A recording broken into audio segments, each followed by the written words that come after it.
Berita bohong. Pilihan katanya itu loh, kenapa harus menggunakan kata ngibulin segala? Begini, kalau soal pilihan kata, mungkin kita yang muda-muda kadang terlalu tinggi melihat diri kita begitu, sehingga mengatakan Pak Amin pilihan katanya begini.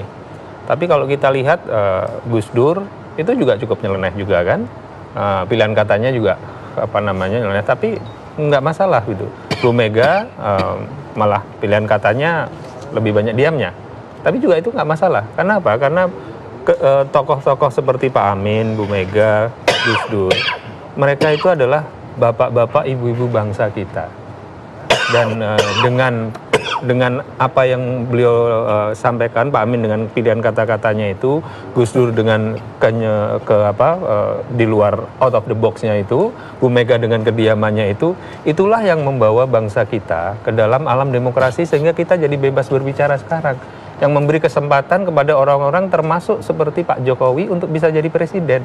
Kalau seandainya ya tokoh-tokoh seperti Gus Dur, Pak Amin tidak memimpin gerakan langsung, Bu Mega tidak dengan kekehannya memimpin PDIP walaupun ditekan oleh rejim Pak Harto, ya. Kalau seandainya itu tidak dilakukan, mungkin tidak ada kesempatan buat orang seperti Pak Jokowi akan jadi presiden, tidak ada kesempatan buat orang Pak Luhut menjadi menteri, tidak ada kesempatan buat kita, dan mungkin TV One tidak pernah ada karena tidak ada kebebasan.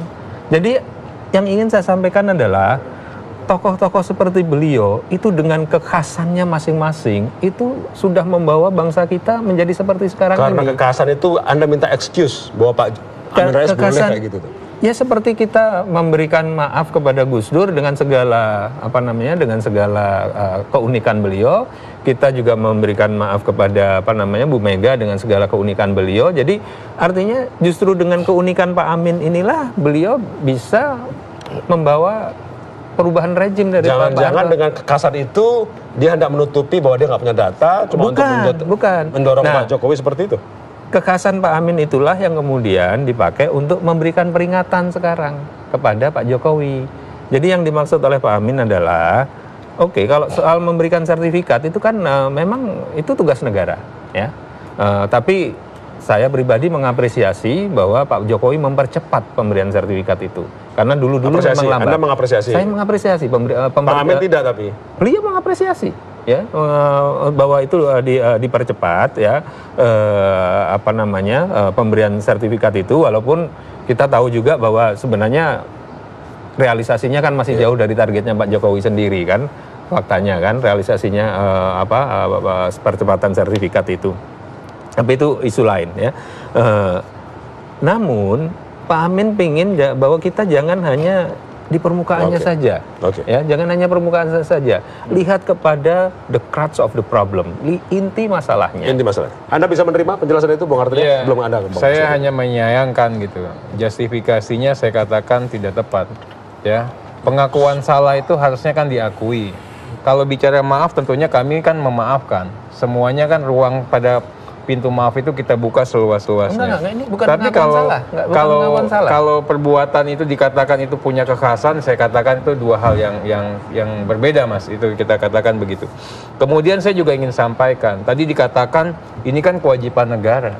Dalam konteks redistribusi aset, ya, tidak ada kewajiban negara. Ini ada baru dilakukan oleh Pak Jokowi. 7 presiden sudah, tapi yang bisa melaksanakan yang namanya land reform, yang di dalamnya ada inti yang namanya redistribusi aset, itu zamannya Pak Jokowi. Kenapa begitu? Karena sebelumnya sudah ada. Tidak yang begitu masih. Tidak masih. Ya, kenapa begitu, Mas? Karena orang tidak akan mau masuk ke mengganggu comfort zone. Ini yang dilakukan Pak Jokowi kan mengganggu comfort zone. Bagaimana inventarisasi tanah terlantar, tanah-tanah BUMN diambil, yang tadinya nggak punya sertifikat dipaksakan hadirnya sertifikat. Sehingga apa? Ya, ini yang kita katakan tadi, Pak Jokowi memastikan negara hadir, walaupun resikonya Pak Jokowi bisa dipermasalahkan secara hukum. Sedikit aja. yang redistribusi asetnya di mana? Apakah Pak Jokowi meredistribusi asetnya James Riyadi, tanah-tanahnya James Riyadi yang banyak sekali? Iya, saya kasih Mas, ini sedang kita lakukan. Enggak, tanah James Riyadi. Makanya Pak Riza, tolong dijelaskan. Tanah Lipo, tanah James Riyadi yang di mana yang didistribusikan ke rakyat? Mas Derajat, ya. Sumber daripada redistribusi aset itu apa? Pertama tanah terlantar, yang kedua tanah BUMN yang diabaikan. Itu bukan redistribusi aset. Enggak dong, itu redistribusi aset.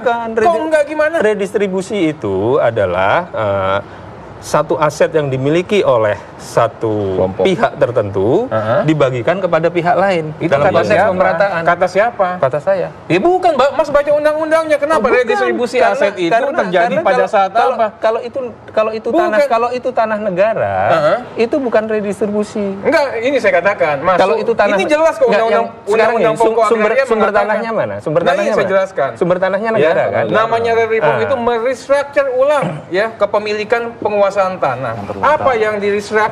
Tanah terlantar, tanah BUMN yang tidak digunakan, lahan transmigrasi yang selama ini orang sudah menguasai, memanfaatkan, punya kebun sawit, nggak pernah diterbitin sertifikat. Tanah sengketa konflik yang dikatakan tadi, apabila perampasan yang dilakukan ini. Kemudian apabila orang atau suatu kelompok atau badan hukum yang menguasai tanah lebih daripada ketentuan undang-undang, ini semua yang diredis. Termasuk juga nama-nama yang tadi, saya juga tidak bisa memastikan apakah tanahnya Lipo atau tanahnya siapa. Tapi yang jelas, banyak pihak yang terganggu kepentingannya saat ini.